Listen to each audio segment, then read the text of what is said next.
Hello' everyone, আজি হ'ল ৮ নৱেম্বৰ আৰু অহাকালি অৰ্থাৎ ৯ নৱেম্বৰত LP/UPৰ বাবে বহুত সুখবৰ, কিয়নো তেওঁলোকৰ ৫,৫৫০টা পথৰ বাবে কালি এপইণ্টমেণ্ট দিয়া হ'ব খানাপাৰাত। আৰু আজি মই ইয়াতে ক'বলৈ যাই আছোঁ আপোনালোকক GT/PGTৰ এপইণ্টমেণ্ট কেতিয়া হ'ব, যোনটো আমি এটা নিউজ পাইছোঁ, আৰু সেই নিউজ অনুসৰি সঁচা কিমান মিছা কিমান আমি আজি এই ভিডিঅ'টোত জানিবলৈ চেষ্টা কৰিম। ভিডিঅ'টো শেষলৈ চাব। আজি ND24ৰ পৰা এটা নিউজ পোৱা গৈছে যে GT/PGTৰ যোনটো এপইণ্টমেণ্ট সেইটো 13 নৱেম্বৰত দিয়া কথা আছে বুলি ইয়াতে নিউজত মেনশ্যন কৰা আছে। তো সেই কথাটো কিমান দূৰ সঁচা বা কিমান দূৰ মিছা মই জানিবলৈ মোৰ লগৰ এজন যাৰ ND24ৰ তাত ভাল কণ্টেক্ট আছে, তো মই তাক সুধিলোঁ আৰু সেই কণ্টেক্টত এনেকৈ ৰিপ্লাইটো দিলে, আপোনালোকে শুনি লওক।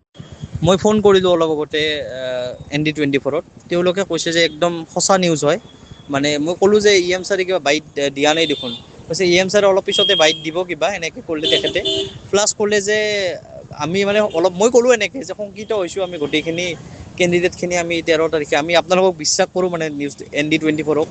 তেওঁ কৈছে আপোনালোকে টেনশ্যন নল'ব, ৰেডি হওক, কাপোৰ ইস্ত্ৰি কৰক, ৰেডি হওক, 13 নৱেম্বৰত 100% খানাপাৰাত দিব বুলি ক'লে। আৰু তেওঁলোকে কৈছে এনেকৈ, মানে 100%ই নিউজটো সঁচা বুলি কৈছে, একদম কনফাৰ্ম বুলি কৈছে।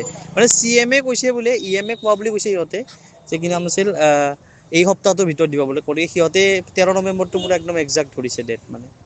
তো সেইটো নিউজ সঁচা একেবাৰে, একদম মই অফিচৰ পৰা কনফাৰ্ম কৰিলোঁ।